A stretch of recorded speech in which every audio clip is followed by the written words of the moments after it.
Lembra, a gente pode investir hoje a IPCA mais 7,5% ao ano, praticamente. Mas nos últimos 2 anos, o que mais rendeu no Brasil em termos de índices foi CDI, depois fundo imobiliário e depois IPCA mais 6. E Bovespa ficou em último aqui, basicamente. Tá terrível. Quando a gente olha para 5 anos, em primeiro lugar ficou IPCA mais 6%. E é mais 6%, hoje tem oportunidade melhor.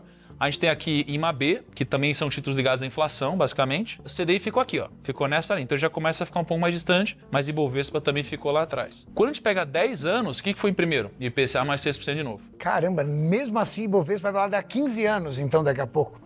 Não, cara, Ibovespa apanhou no Brasil. No Brasil, Brasil, Deus do céu, cara. Investir no Ibovespa, assim, o Ibovespa é um índice muito ruim no Brasil. Então, a gente precisa escolher realmente boas ações, porque é um índice muito ruim. E aqui, em segundo lugar, a inflação também, cara, e CDI, em 10 anos, ficou abaixo do Ibovespa, ainda assim. Ou seja, IPCA mais inflação, a história nos IPCA diz mais 6, né? Que é filé, velho. É filé, velho.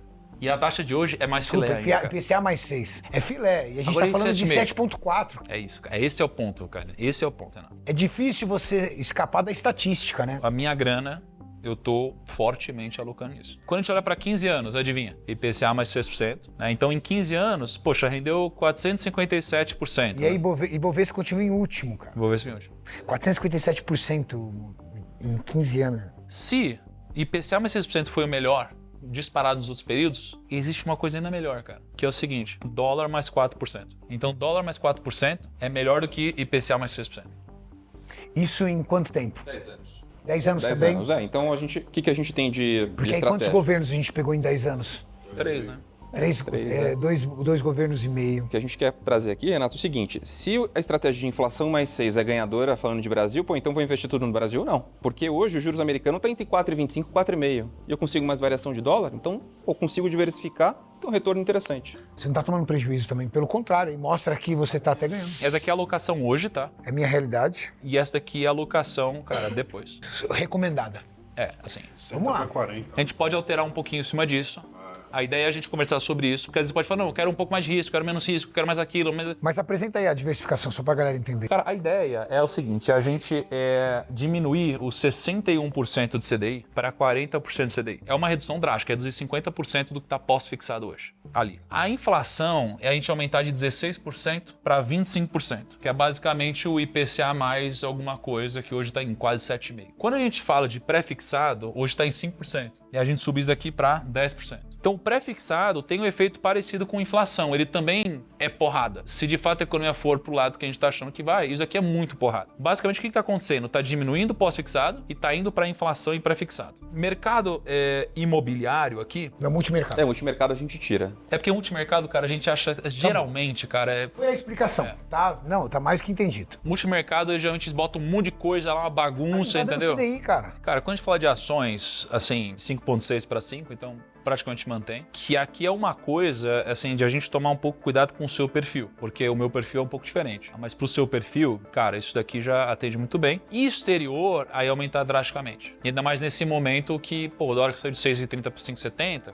é sair de 3,3 para 15%. Difícil ele baixar mais do que isso, viu, cara? Olha, eu espero que sim, porque a gente tá bem posicionado. Então a ideia é fazer esses pequenos ajustes que, lembra lá no começo que a gente mostrou, o principal responsável pela estratégia não é o produto específico que eu coloco, é a alocação. Então isso daqui é o que deve mais trazer retorno ao longo do tempo. É um trabalho de longo prazo, de uma alocação estrutural, onde, pô, o Robson o dia inteiro fica estudando a sua carteira, acompanhando com calma, sem loucura nenhuma. E a gente acha que isso é uma alocação vencedora. É o que a gente está fazendo com o nosso próprio capital. E, cara, você sabe que eu tenho meu skin in the game também. Então, claro, esse é o caminho que a gente está indo, cara. E respeitando o seu apetite de risco, o seu perfil do investidor. Você já falou pra gente, eu tenho um perfil mais moderado, mais conservador. Isso aqui não é o meu ganha-pão. Mas posso falar, isso aqui eu achei bem conservador, não achei isso tão... Não, tá bem conservador, cara. Conservador isso. É que assim, cara, perto do que você tava, isso daqui muda bastante o perfil de risco da sua carteira. Não conheço ninguém que investe publicamente há 8 anos e tá aqui com rentabilidade positiva.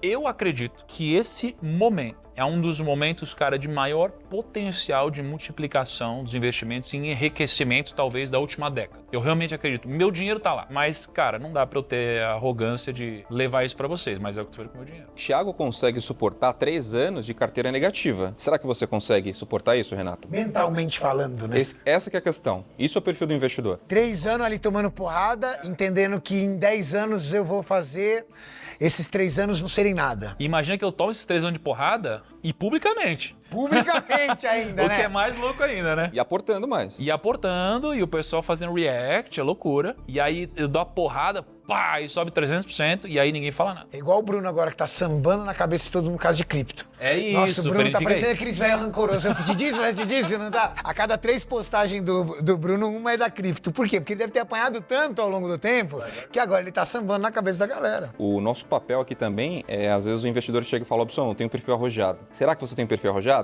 Primeiro a volatilidade ele fala, pô, não estou gostando do serviço. Então o nosso papel é colocar ele eventualmente onde ele deveria estar.